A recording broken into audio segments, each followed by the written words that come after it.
Now, I don't like doing this. I know it's a bit clickbaity and it's a meme at this point that I honestly created on the main SJW Central channel. But this article could be easily summarized as US National's women's team is owned by facts and logics when their own employer, I believe, and the organization that stands behind them argues that the men's national team is more skillful and it's a more demanding job. Now before we begin this video, guys, make sure to drop a like on this video and share it around. It's obviously gonna be demonetized. I'm not censoring myself anymore, so I don't even care. But obviously it's gonna hold down the video in terms of organically growing and spreading around, because the YouTube algorithm does suppress demonetized videos. So in order to combat that, you guys can engage with it with your likes and comments and shares. So once it goes to be monetized again, sorry, it will start spreading around in the YouTube algorithm, and obviously you're organically promoting it as well by sharing it. If you're new to the channel, make sure to subscribe and turn on the notification bell so you won't miss any of the newest videos. And if you want to support this channel, we have the Patreon page and the subscribe star. Now that we're done with the shilling, we can get to today's story. And before we begin, just to give you a little bit background about myself, I have zero issue with women's sport. I don't think it's inherently less entertaining. It depends on which sport are we talking about, but I can easily say that women's soccer is boring as hell. Now, soccer is, as a huge fan of soccer, I held a season ticket for my local team, not my local team, sorry, my um, one of the teams in my country. I held a season ticket for 2 years in a row. I used to watch soccer every week when I was growing up, until I started training and doing jiu-jitsu and MMA, and I had less time to watch soccer, so I stopped altogether. But I'm a big fan of soccer, and I'll tell you, I won't watch any of the women's match unless maybe it's a national teams match, because I support my country and I have a stake there. But other than that, it's really boring. The sport itself is really slow and boring, and it's part of it, like the highs and lows of soccer, where you can attack a team for 90 minutes, get nothing, and then eventually get stabbed in the back when the other team goes on a counter attack and scores a goal and wins the game. That's part of the sport, and I appreciate it. But having a slow sport be even slower when you have less athletic players like the women's team makes it even more boring. Now, I have zero issue with women's sport, like I said. If it's an MMA match, I'll watch it. A jiu-jitsu match, and even a basketball match, because when I grew up, one of the local team, our local basketball women's team, used to play a lot and was really good. And it also competed in Europe, so I went to a lot of the local games, watched it, and obviously it was less entertaining uh, than the men's team, but it was still entertaining because it was my local team and it was still a little bit athletic. So I really have no issues with the women's sport, but we have to recognize that they are slower, weaker athletes that don't have the same skill as male athletes. And if you want the best proof for it, let's look at a story from 2016, which all of you know by now because it's a meme as well, that the Australian women's national team lost 7-0 to a team of 15-year-old boys. Now, obviously, this is a practice-friendly match, which people don't really give a shit about. So that's why when you have like a practice match between, let's say, Germany, which is one of the best national teams in the world, talking about the male one, let's say Germany against Luxembourg, where they'll run their third or second lineup, and they'll probably get a 1-1 score against Luxembourg, which is a really bad national team compared to them, because nobody gives a damn and it's a friendly match. But even still, to lose to a 15 and under team, when you're the national women's team, says a lot about women's soccer. Now let's read the story and we'll go back to the main one in a sec. Admittedly, this was not one of the most fiercely competitive or friendly matches, with the women's team employing a rotating team, But the Matildas, who often have no choice but to play boys' teams, such is the paucity of opponents in Australia, did have star names such as Katrina Gorey in their lineup.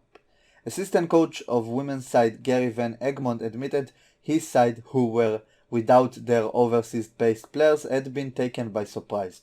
To be honest, we didn't expect that, he told the Huffington Post. But the Jet boys were very good. All credit to them. They moved the ball around very well and were excellent on the night. At this stage in their preparation, obviously the Matildas are not in a position to play regular games, so I'd suggest all and sundry were a little bit rusty. Now obviously this is not even fully developed men, this is 15-year-old boys. Now I honestly think that probably the top tier national women's team in the world would lose to most third-rate men's team in basically every country that has a decent soccer league. And it pains me to say soccer, but I have to since the majority of my audience is US based. But let's say the third or fourth, even fifth level of the UK league would probably beat all the women's nationals team. And you can easily see it if you go watch women's blooper videos, which is like happens in most of the World Cups. You have a ton of gaffes. Like if you will watch through the recent, like let's say 4 World Cups, you see 1, 2, 3 gaffes from the men's team overall in the entire tournament. But you can make like 4 compilations on one round of the World Cup in the women's division, because they're really bad in soccer. So let's read the story. Embroiled in a lawsuit over equal pay, lawyers for the US women's national team employer argued in a court filing Monday that women athletes are less skilled and work less demanding jobs than their male counterparts. The filing was part of US Soccer's attempt to prove that it has not discriminated against the World Cup champion team based on their gender. Obviously, the men's team bring even more money because they have more sponsors. They have more viewers watching the World Cup, so that's why they're obviously paid more. Not only they are more skilled and in a more demanding position, but they bring more eyes to the team because every sport is entertainment based, and the men's team is more entertaining to watch. Court documents filed in the equal pay trial, which captivated the country last summer after the USWNT won its 4th World Cup title in France, show US soccer lawyers arguing that under the Equal Pay Act, the job of a men's national team player carries more responsibility within US soccer than the job of a women's national team player. US soccer also pointed to biological differences, ouch, and indisputable science, end quote, to argue that women should be paid less because the men's team, quote, requires a higher level of skill, end quote, than the women's team. Which, by the way, I agree with, but any progressive leftist would, most of them, would probably despise this statement. The Federation's lawyer grilled women's national team stars like Carly Lloyd and Alex Morgan over the fact that they were not as strong or fast as players on the men's team, which we can agree with easily. Quote, do you think that the team could be competitive against the senior men's national team? A US soccer lawyer asked Lloyd, according to documents filed last month. Quote, I'm not sure, Lloyd said. Shall we fight it out to see who wins and then we get paid more? Now, Lloyd is one of the players, as they suggested earlier in the article, and when she was asked if they if they think they would win against the senior men's, like obviously grilling them probably because of the under 15 meme of the Australian team losing to them, and she said, shall we fight it out and see who wins and then we get paid more? I say agree to that. If they can win, I'll say the second lineup of the men's national team, then they should be paid the same. But if the second lineup of the men's team would play like half seriously, they'll probably beat them 10-0 easily. As US Soccer built its case, a lawyer for the organization asked Morgan, "Do you think it requires more skill to play for the US men's national team than the US women's national team?" Morgan answered, "No, it's a different skill," which is a ridiculous statement. It's the same sport. It's only more physical and more athletic because it's in the men's division. Not a different skill at all. That US men's team players often face openly hostile fans at their own home games, US Soccer argued, was also evidence that men work a different, more demanding job than women. The US men's opponents, like Mexico, sometimes sometimes attract more supporters to games played on US soil than the US men do, especially in the wake of the men's failure to qualify for the 2018 World Cup.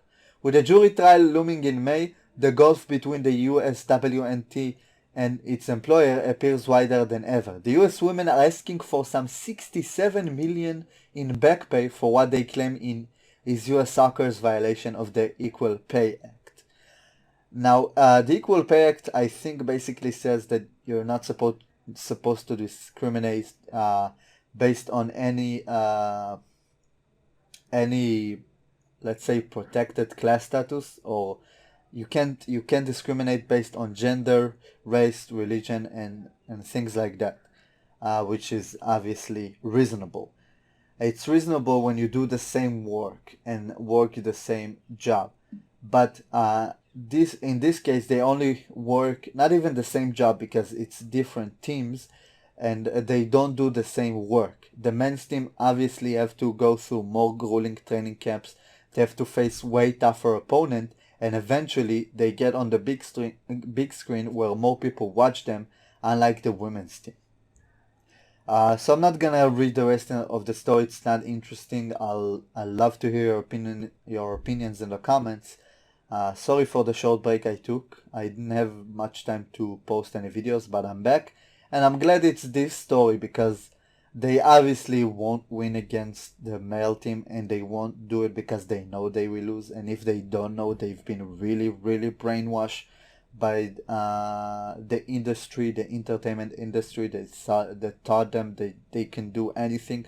Like, you can do most things if you put your mind to, but you can't beat a men's team, especially a skilled one, on the same level as you in soccer, which is a really, really athletic-based sport. You need to be quick, you need to be agile, you need to be fast, and you need to be strong as well.